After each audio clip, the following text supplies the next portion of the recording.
newspapermen meet such interesting people. They know the lowdown, now it can be told. I'll tell you quite reliably off the record about some charming people I have known. For I meet politicians and grafters by the score, killers plain and fancy, it's really quite a bore. Oh, newspapermen meet such interesting people. They wallow in corruption, crime and gore. Ting-a-ling-ling, city desk, full of press, extra, extra, read all about it, it's a mess, meets the test. Oh, newspapermen meet such interesting people. It's wonderful to represent the press. Now you remember Mrs. Sadie Smuggery.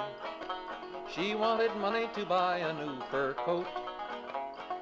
Media Project is a half hour of commentary and analysis where we talk about what's going on in the news media these days and about some of the issues that arise for newsroom decision makers.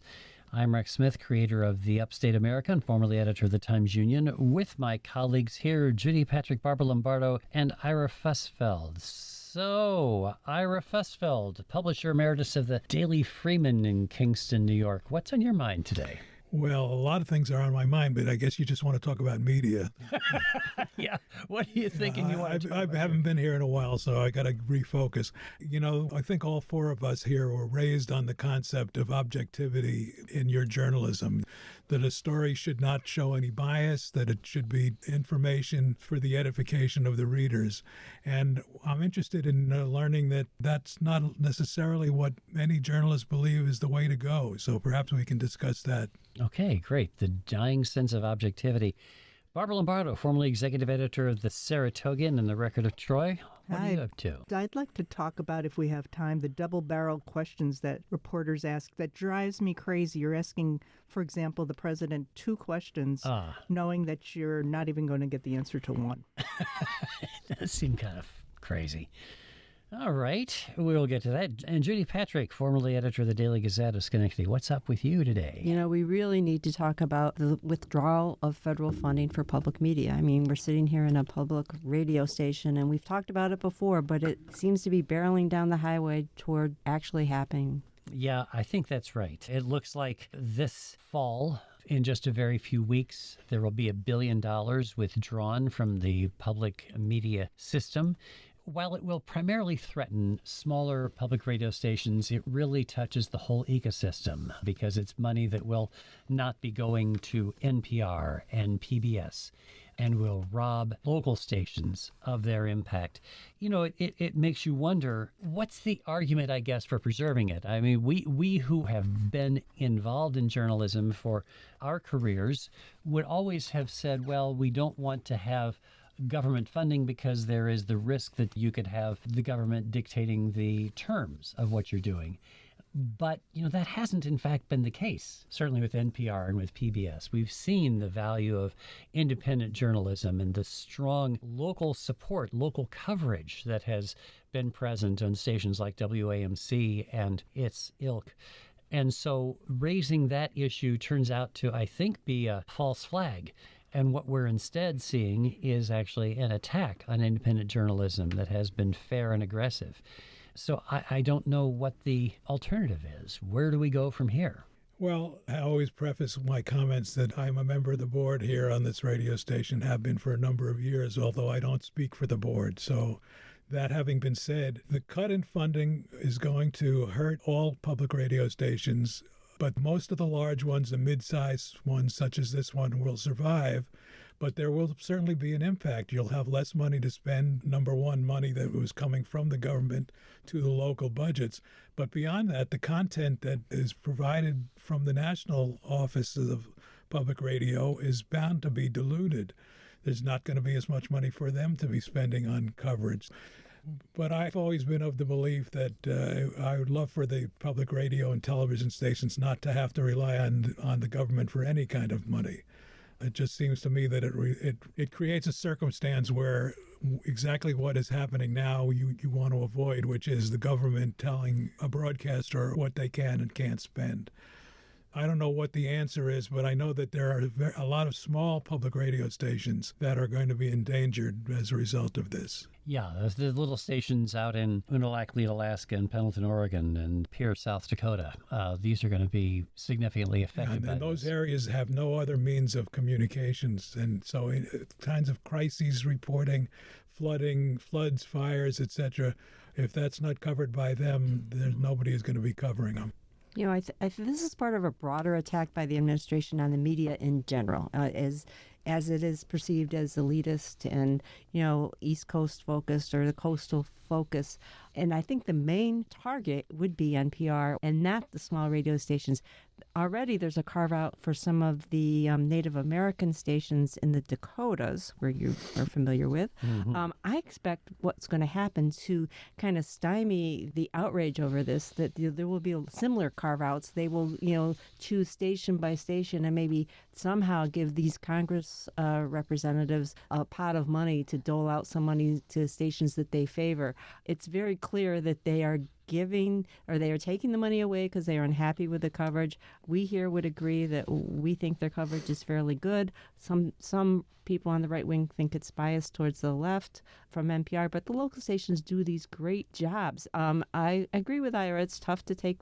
If you take federal money, there's a danger it might be taken away. What I'm also worried about is the attack on the nonprofit status of these radio stations and what's going to happen with their licenses. The attacks are relentless. This is just the beginning. I totally agree with Judy on all fronts. I share Ira's concern about reliance, even on a small percentage on government, because now you see what that can do to us, and we don't want to be beholden to government.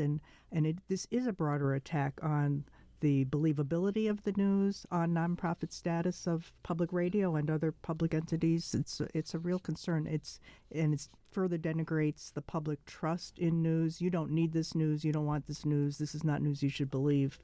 And you're right, Judy, about there will be those carve-outs, and I think that's how they were able to get votes from Republicans who are in districts where they really do rely on these stations for emergency news and other vital news. So it's a small percentage directly. That is, NPR gets only about 2% of its annual budget directly from federal grants. For PBS, that's about 15%. So you cut out 15% of your funding. That's a big deal for public television. But all of these organizations, NPR and PBS, then get federal money indirectly through payments that these stations make. So like WAMC pays to NPR, right, to help support that funding. And it's not an insignificant number. It's a big number. So as that money evaporates, as WAMC loses its federal funding, that means it has less money to be able to make up for the hole in the NPR budget. So it's actually one cut feeds upon another and puts the whole system at risk. And 20 years ago, it might have made a little bit less difference because commercial radio still was doing news. A lot of it was just headlines, but there was, when I became a full-time resident of the capital region of New York in the late 80s, there was still an all-news station on the AM dial here that went by the call letters WPTR. And I don't think it lasted into the 90s. And now, in almost all of the country, there isn't any real reporting being done on commercial radio. It just isn't sustained, which is why WAMC over the years acquired all these signals of small commercial radio stations that were out there available for sale because their owners had gone bankrupt. Strong journalism is being done by public media, but the audience for it is evaporating, I'm afraid. Although I would say this, I presume that what we're experiencing at this radio station is not unlike what's being experienced elsewhere.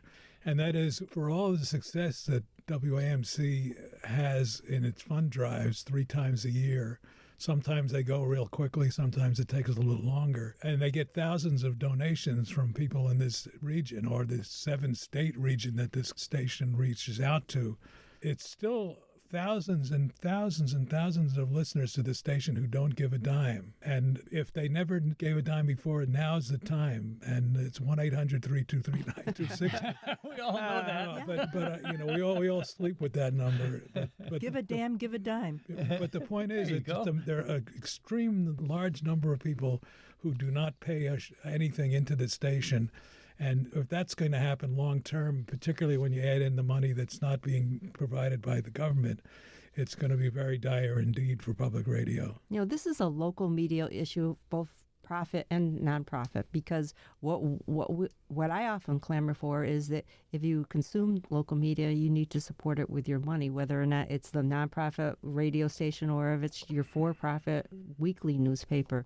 The fact that that hasn't been happening to compensate for the loss of business advertising is a reflection on partly, maybe we're not doing a good enough job, that we're not providing a product that's worthy to be paid for. But I think public radio, if people have it on all the time and rely on it for so much information, they need to really have a reckoning with themselves. One of the issues that is raised by the critics of public broadcasting is what goes to one of the topics that we wanted to talk about today that Ira mentioned, and that is the question of objectivity. People sometimes say, well, the problem is your reporting is biased. It's not objective.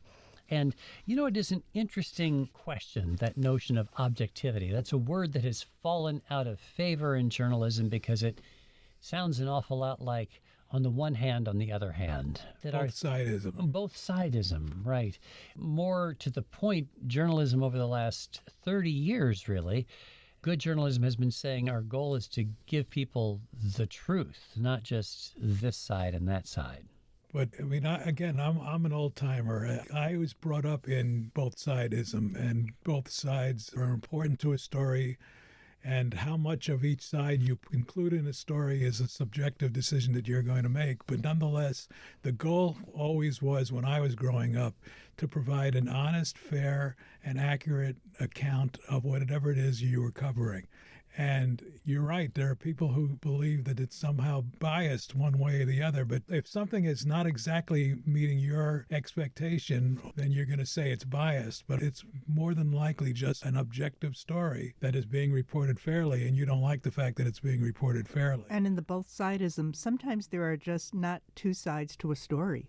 And I think that many of us in the media made a mistake years ago of trying to present the other, quote unquote, other side, when there really was not a legitimate other side. Climate change is an example. And I remember when one of your editors down in Kingston had, I thought, bravely said, okay, we're going to stop pretending that climate change is a debatable issue in their coverage and in the letters that they would run, that there aren't two sides to some issues. Right, like child abuse. There's no two sides there. Dog abuse or animal abuse, no two sides there.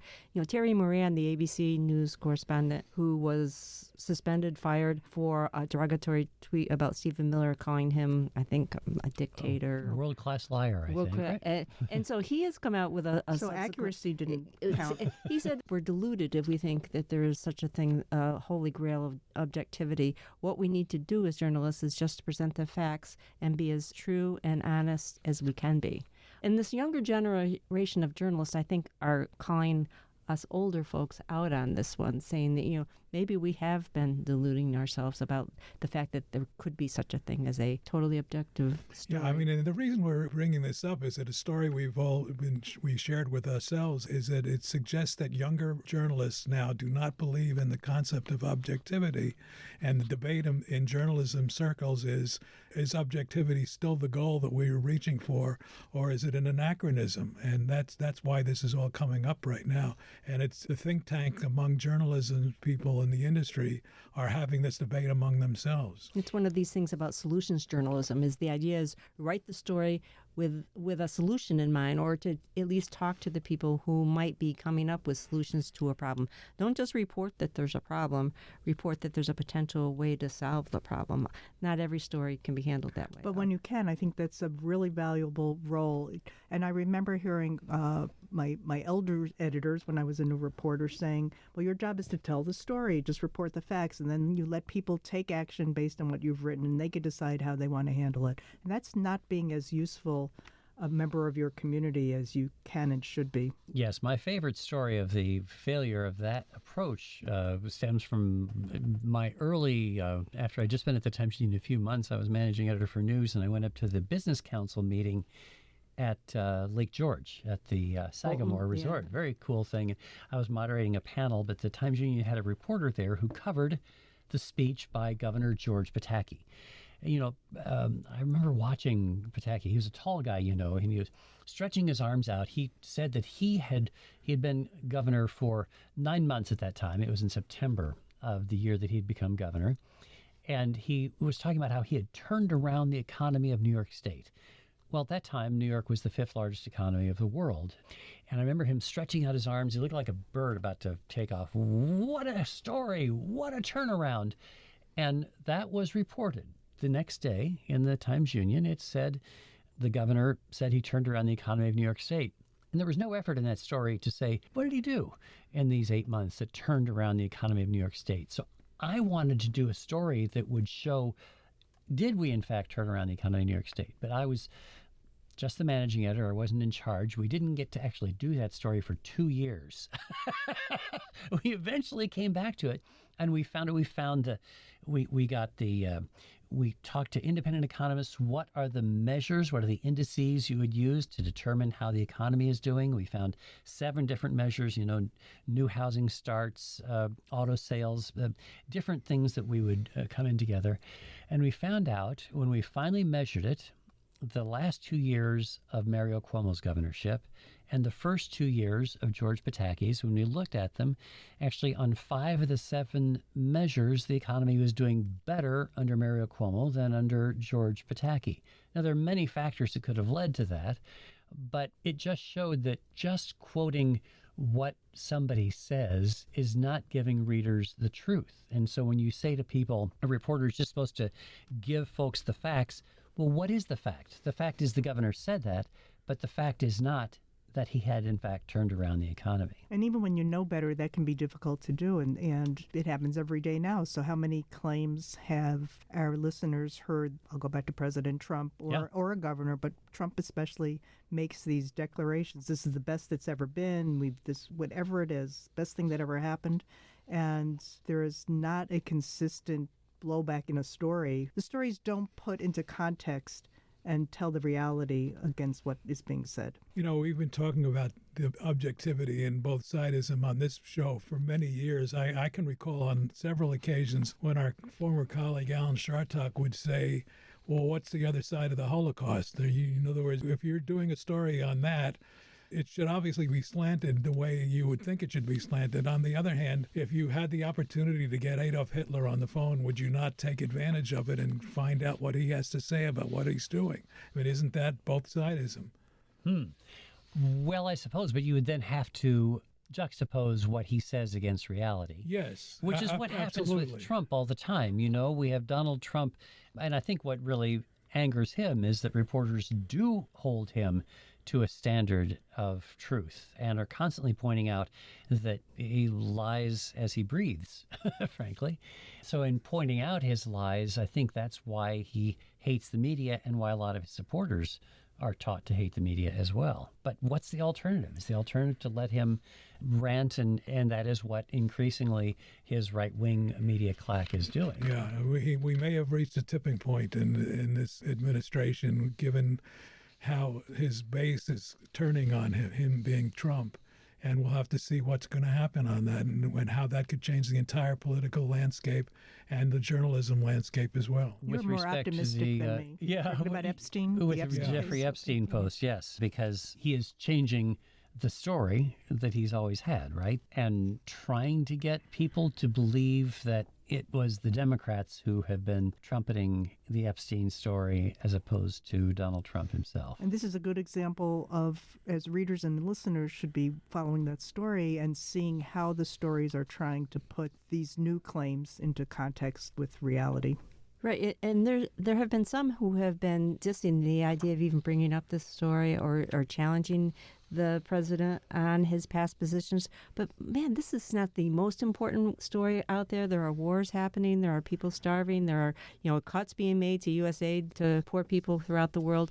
But it's an important issue because it underscores his position with regard to his base and what his outlook is going forward. It seems to me like he doesn't even care about it. Also speaks to the man's character. Well, yeah. Is he or was he, in fact, someone who was a pedophile on that island? Something happened on that island. Whenever he talks, there's such a meandering conversation. There are so many facts he's putting out there that reporters can't keep up. I mean, how do you fact check one of these 45-minute rambles? He's challenging whoever appointed Jerome Powell. Well, he appointed Jerome Powell. That's startling. And as they say, let's look at the videotape. Yeah. I'm hoping somebody leaks the Epstein files to journalists. I want to see that list, man. If it exists, if there is such a thing as a list. Hey, I wanted to get onto one more topic before we get to the double-barreled question. That is just this, because we are sitting here not far from the New York State Capitol, and there are a lot of journalists who cover state government.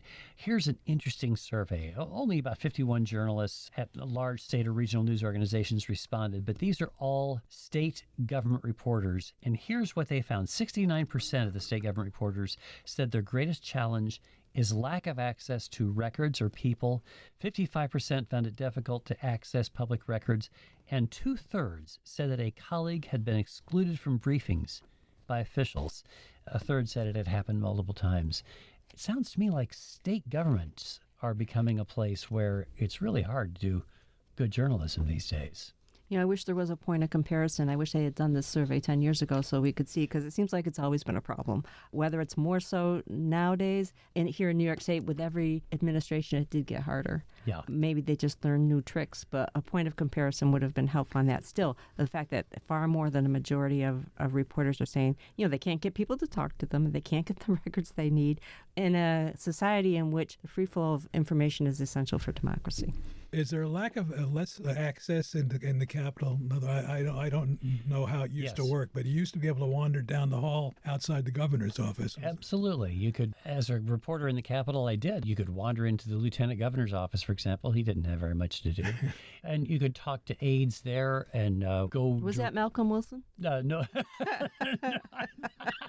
Hey! My hair is white, but no, that would be Stan Lundeen. Hell of a nice guy, by the way. Absolutely. Lovely fellow. But you could walk into the governor's press office and confront the press aides who had just been distorting reality for you. So that is no longer possible. And especially, and we've noted this problem before, nowadays, an awful lot of interaction with reporters is done via email. And people will insist that you submit your questions in writing. That's ridiculous. Anyway, so what was this about double-barreled questions? Oh, this was a quickie. There was a story about this on Pointer, the think tank about journalism. And the issue with double-barreled questions had to do with how reporters might ask Donald Trump 2 questions when they have a chance to ask 1 question. And what happens is neither question gets answered. My recommendation is that they stop doing that, that they ask 1 question, listen to the answer, and then pipe up with a follow-up question to the main question they wanted to get answered. This is incredibly annoying. They did it in the Biden administration. They do it at any kind of press briefing. They'll ask 2 questions. And typically the person answering the questions forgets one of the questions, being hit with 2. I don't know what is motivating them to do this, but it makes us all look bad. Probably the best advice is to ask short, open-ended questions that can't just be answered with yes or no. That would be one little bit of advice. And ask 1 question at a time. See if we can get an answer to anything. That's your little journalism lesson for the day, folks. And we've run out of time. We have to say that's the end of the Media Project for this week. That can't be right. It must be. The show ought to be an hour. It's fake news. It's nice to have you back. Yeah. Don't get used to it. That's your objective opinion. Ira Fussfeld of Kingston is here. Barbara Lombardo from Saratoga Springs. Judy Patrick from Greenwich, New York. And I'm Rex Smith of the Upstate American. Thanks to our producer, Dave Gastina, and to you folks for joining us. Hope to see you again next week here on The Media Project. Extra, read all about it. It's a mess, meets the test. Oh, newspapermen meet such interesting people. like the richest girl who could not bake a cake. Ting-a-ling, ting-a-ling, ling-a-ling-a-ling. Now newspapermen are such interesting people. They used to work like hell just for romance. But finally, the movies notwithstanding, they all got tired of patches on their pants. They organized a union to get a living wage. They joined with other actors upon a living stage. Now newspapermen are such interesting people. When they know they've got a people's fight to wage. Ting-a-ling-a-ling, newspaper guild, got a free new world to build. Meet the people, that's a thrill, all together fits the bill. Oh, newspapermen are such interesting people. It's wonderful to represent. The Media Project is a national production of WAMC, Northeast Public Radio. This week's projectors include former Times Union editor and current Upstate American Substack columnist Rex Smith, Judy Patrick, Vice President for Editorial Development for the New York Press Association and former editor of the Daily Gazette, Barbara Lombardo, adjunct professor at the University at Albany and former editor of the Saratogian, and Daily Freeman publisher emeritus Ira Fosfeld. You can listen to The Media Project anytime at WAMCpodcast.org or anywhere you get your podcasts. I'm your producer, David Gastina. Thanks for listening. Hold the press, extra, extra, read all about it. It's a mess, meets the test. Oh, newspapermen meet such interesting people. Like the richest girl who could not bake a cake. Ting-a-ling, ting-a-ling, ling-a-ling-a-ling. Now newspapermen are such interesting people. They used to work like hell just for romance. But finally, the movies notwithstanding, they all got tired of patches on their pants. They organized a union to get a living wage. They joined with other actors upon a living stage. Now newspapermen are such interesting people. When they know they've got a people's fight to wage. Ting-a-ling-a-ling, newspaper guild, got a free new world to build. Meet the people, that's a thrill, all together fits the bill. Oh, newspapermen are such interesting people. It's wonderful to represent the guild. Now publishers are such interesting people. Their policy's an acrobatic thing. They claim to represent the common people. It's funny, Wall Street never has complained. Ah, but publishers have worries, for publishers must go to working folks for readers and to big shots for their dough. Now publishers are such interesting people. It could be prostitution, I don't know. Ting-a-ling-a-ling, circulation, ting-a-ling-a-ling, advertising, get those readers, get that payoff. What a headache, what a mess. Oh, publishers are such interesting people. Let's give 3 cheers for freedom of the press.